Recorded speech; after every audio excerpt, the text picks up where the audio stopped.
Hey there, fellow book lovers and relentless entrepreneurs. Welcome to Knol, your go-to for gripping book summaries that pack a punch. Today, we're diving headfirst into the remarkable story of an iconic brand that started with a simple idea and a passion for running. We're peeling back the pages of Shoe Dog, the personal memoir of Phil Knight, the unassuming founder of Nike. In this book, Knight shares the gritty, riveting journey from selling shoes out of the trunk of his car to building a brand that virtually everyone in the world would come to know and wear. Whether you're a sports enthusiast, a budding entrepreneur, or just love a good underdog story, Shoe Dog offers a raw, candid glimpse into what it really takes to build a business empire and change the game forever. So lace up your sneakers. We're about to take a run through history with the man behind the swoosh. All right, let's step back in time to the early life of Phil Knight, the mastermind behind the global brand Nike. Knight wasn't just born into the shoe game. His path was paved with curiosity, education, and a passion for athletics. Growing up in Oregon, Phil was a sports enthusiast from a young age, which laid the foundation for his future enterprise. After completing his bachelor's degree in journalism at the University of Oregon, where he was a middle-distance runner under the legendary coach Bill Bowerman, Knight kept the spirit of competition and innovation burning. It was during his time at Stanford's business school that he crafted the idea that would kickstart his trajectory into the shoe industry. He wrote a paper that proposed quality running shoes could be manufactured in Japan to compete with the German brands dominating the market. This inkling of an idea blossomed into a quest that had Phil traveling around the globe. He didn't just see shoes as a product. For him, they were a crucial element in an athlete's performance, and he was determined to elevate that. And so began Knight's journey with a simple yet daring idea: to supply the American market with high-quality but affordable running shoes. This was not just a business venture for him. It was a quest fueled by his love for the sport and a desire to contribute something meaningful to athletes like himself. Phil Knight's early years set the foundation for a legacy that would forever change the worlds of sports and business. The inception of what we now know as Nike is an epic tale of ambition meets innovation. It all started with Blue Ribbon Sports, the seed that would eventually bloom into the iconic brand. The year was 1964, and Phil Knight, just a young entrepreneur with a fascination for sports, shook hands with his former track coach, Bill Bowerman. Together, they both shared a passion for running and a drive to enhance the performance of athletes. Bowerman was always on the lookout for ways to improve his runners' shoes, constantly tinkering to gain that extra edge. Knight, armed with a Stanford MBA and a crazy idea to import Japanese running shoes, found in Bowerman not just an investor, but a visionary partner. With an initial investment of $500 each, they began importing shoes from the Onitsuka Tiger Company, now known as ASICS. Little did they know that their partnership would revolutionize the athletic footwear industry. Blue Ribbon Sports started out small, selling shoes from the trunk of Knight's Plymouth Valiant, but the combination of Knight's business acumen and Bowerman's innovative spirit proved to be unstoppable. Their mission was crystal clear: to create superior quality running shoes that could help athletes all over the world achieve their best. And that's exactly what they set out to do, carving the path for the birth of a global giant, Nike. Building a business from the ground up is never a walk in the park, and Phil Knight's journey with Nike was no exception. After founding Blue Ribbon Sports, which would eventually become Nike, Knight found himself in a desperate grip of financial challenges. Imagine, at the start, this man and his team would sell shoes out of the trunk of his car at track meets. But cash flow was constantly a headache, and credit lines were always stretched to their limits. Knight navigated the business through these rough seas, with a vision that few could see as clearly as he did. Then came the legal battles that would have knocked the wind out of any lesser dream. The relationship with Onitsuka, the Japanese shoe manufacturer, soured, and litigation followed. It was one of those make-or-break moments for Knight and his company. The dispute revolved around Knight's desire for autonomy and control over the products and branding, which clashed with Onitsuka's view of their partnership. His resilience during these legal battles was as sturdy as the soles of the shoes he sold. And when the winds of fortune finally started to change, it wasn't just luck. It was years of relentless persistence that led to the breakthrough of Nike. Knight's gamble to design and produce Nike's own athletic shoes began to pay off. It was like a race, and Knight was the underdog sprinter surging forward to the finish line. The now iconic Swoosh logo started to appear everywhere, on the feet of athletes and casual wearers alike, signifying more than a brand, but a badge of aspiration and inspiration. So, what can we take from Knight's years of hustling and grinding, you ask? Well, it's the grit, the ability to keep moving forward despite the odds, the criticisms, and even the fear of failure.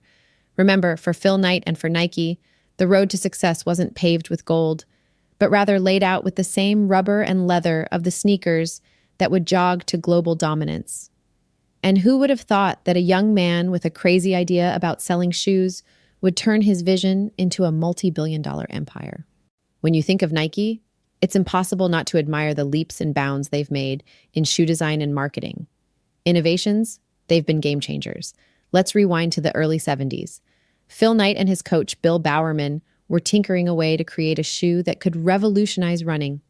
You might have heard of the waffle trainer, right? Well, here's the scoop. Bowerman, over breakfast, saw potential in his waffle iron, not for a delicious breakfast, but for creating a shoe sole that would grip better yet be lightweight. That's right, innovation sparked from waffle irons. But they didn't stop there.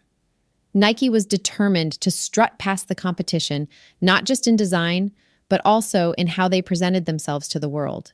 It was about invoking emotion, igniting a spirit of rebellion, and breaking free from conformity. They weren't just selling shoes, they were selling a lifestyle, and that's how they wanted you to feel with every step you took in a pair of Nikes. Clever marketing moves like the "Just Do It" slogan weren't a mere call to action. It was a battle cry that resonated with anyone pushing their limits.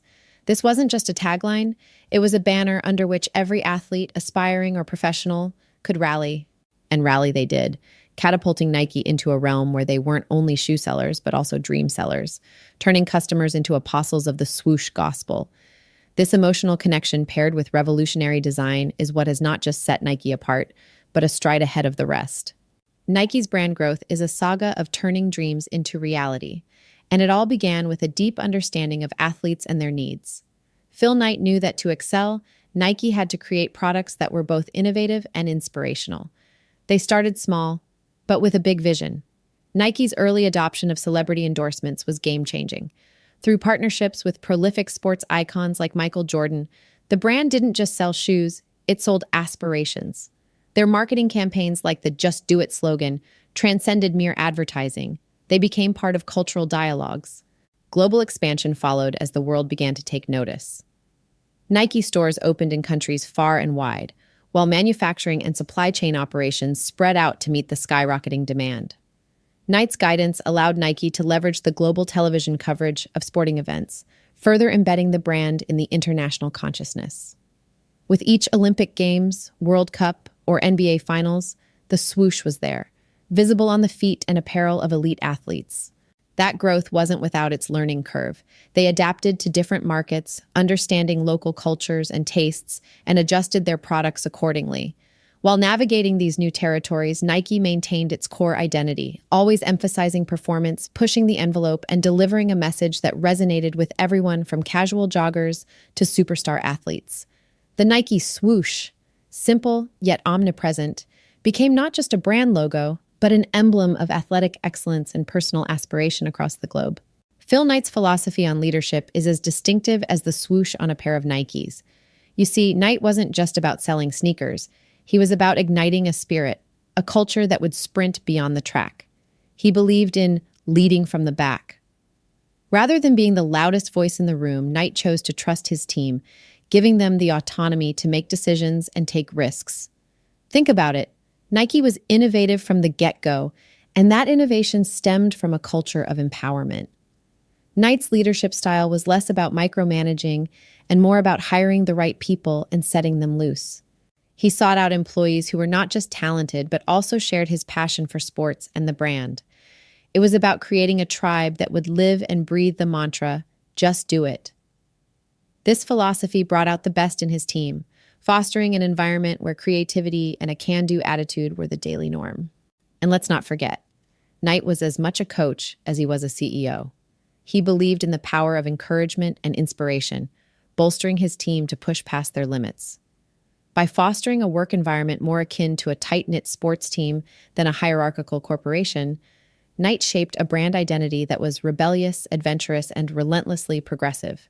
His approach to leadership went hand in hand with the brand's image, and without a doubt, it has left an indelible mark on the corporate world. That, folks, is the leadership philosophy that not only crafted an era-defining brand, but also redefined leadership for the business world at large. Nike's journey hasn't been without bumps in the road. In fact, some controversies have seriously challenged the brand's image. Foremost among these was the sweatshop scandal in the 90s. Reports emerged showing workers in developing countries were manufacturing Nike products in dire conditions for paltry wages, raising important questions about labor practices and ethical responsibility in globalization. Then there's the debate around athlete endorsements. Paying big bucks to sports stars helped catapult Nike into prominence, yet it sparked debates over the value placed on celebrity athletes versus everyday workers within the corporation.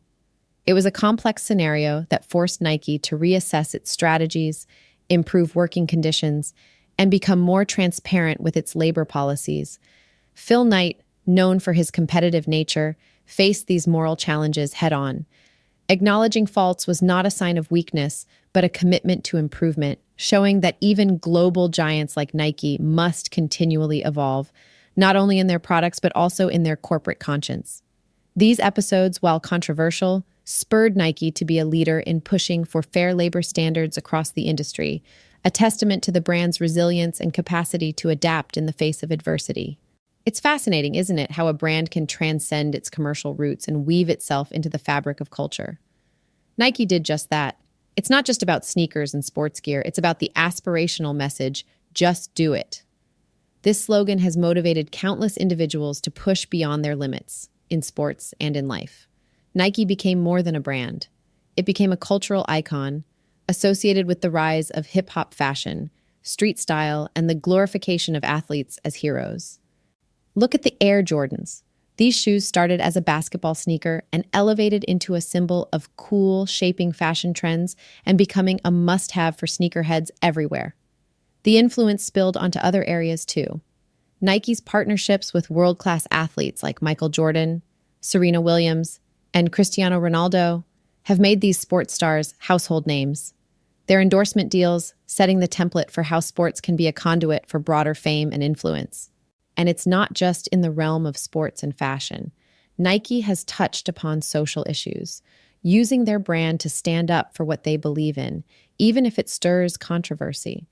They've thrown the weight of their brand behind movements for equality and social justice, integrating their marketing with a broader message that resonates deeply with people all around the world. In summary, Nike's Swoosh logo encapsulates more than just a shoe company. It symbolizes a lifestyle, a mindset, and a bold statement of identity. It has impacted how we dress, who we admire, and what we stand for, stitching its legacy tightly into society's ever-changing tapestry. So, as we wrap up this journey through Phil Knight's memoir, Shoe Dog, let's reflect on the key points we've discovered. Phil's story isn't just about building an iconic brand.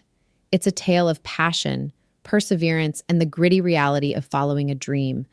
From selling shoes out of his car's trunk to establishing one of the most recognizable brands in the world, Knight's journey underlines the importance of vision, innovation, and resilience.